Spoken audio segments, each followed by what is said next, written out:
Hello everyone, it is me, Sayuri, and I am finally back. I had a busy 2 weeks, which is pretty good because I was actually studying, but I did miss this. And fun fact, I already recorded this video, but I did not have my sound on, my mic on, so I get to do it all over again, which is basically just going to be me rambling again. Anyway, so last thing I talked about was the fact that I was going to preliminary study the AHHHH books, which this is level 4, and something I didn't realize is this is incredibly hard to study on your own. None of the vocabulary have descriptions. The grammar points at least have descriptions all in Korean, but like that's no issue. I can understand that part of it. But also the new phrases don't have explanations. Just there are no explanations in this book. It also references stories that you may or may not have heard of without giving like full backstory. There are things in the workbook where it's like asking for 3 to 4 paragraphs with very little, like there are answers to that in the back of the workbook, but it's asking for like 3 paragraphs of a paragraph. Sorry, I meant to say sentences. A paragraph of writing with very little clues as to what you should be talking about. Like it's got a set story, which if you hadn't read the story before, you don't know what's going on, and you can't even begin to fill that in. So I got about 1 chapter through this like hard studying on my own with about 70 or 30% that I just couldn't finish because I didn't have a teacher. This is definitely made to have a teacher and classmates to practice with.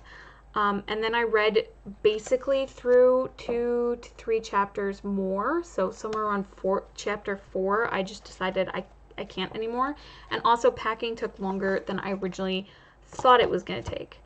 That said, my classes have started, and we have this weird half online, half off thing going on because they don't want too many people to meet up on campus because of a certain thing that's going on. So yeah, there is that. I do enjoy the online classes. I really like that I'm still at home, so if I want to grab water, I know exactly where it is. If I have to use the bathroom, it's definitely more comfortable than public bathrooms. And if I want to grab a snack, the fridge is right there. I haven't been able to move into the dorm yet because of a certain thing that's going on. Basically, they have it closed right now. Only, I think, basically people who were already living there can still live there, but like no newbies can come in yet. So I will be where I'm currently at until later this month. And as for my Korean language ability, I do believe that it is going to greatly improve, although I have already embarrassed myself several times in class because I am sort of boisterous and confident when I shouldn't be.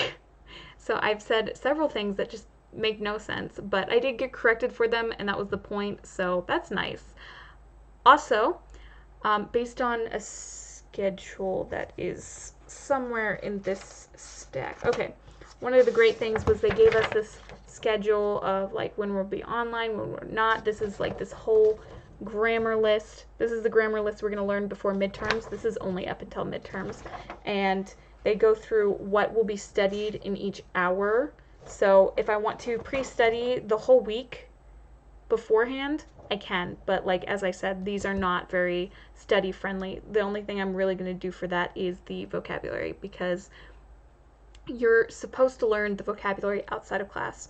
So if you come into class not knowing the vocabulary, it's going to bog down the class, and you're going to fall behind on your grades, which I really don't want to do. We have, instead of like normal Sigi, you'll normally get, in Korean language school, you normally get a Sigi that is more personal.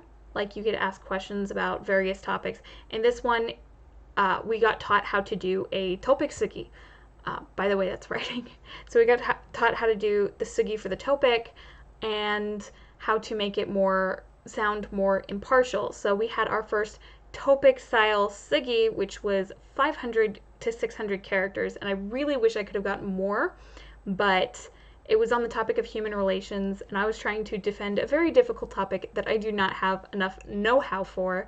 And so while I will probably try and rewrite that essay in the future, right now it was taking up way too much of my time, and I needed to get it done before class. So I only reached just barely above 500 characters, and I'm still like ashamed of that.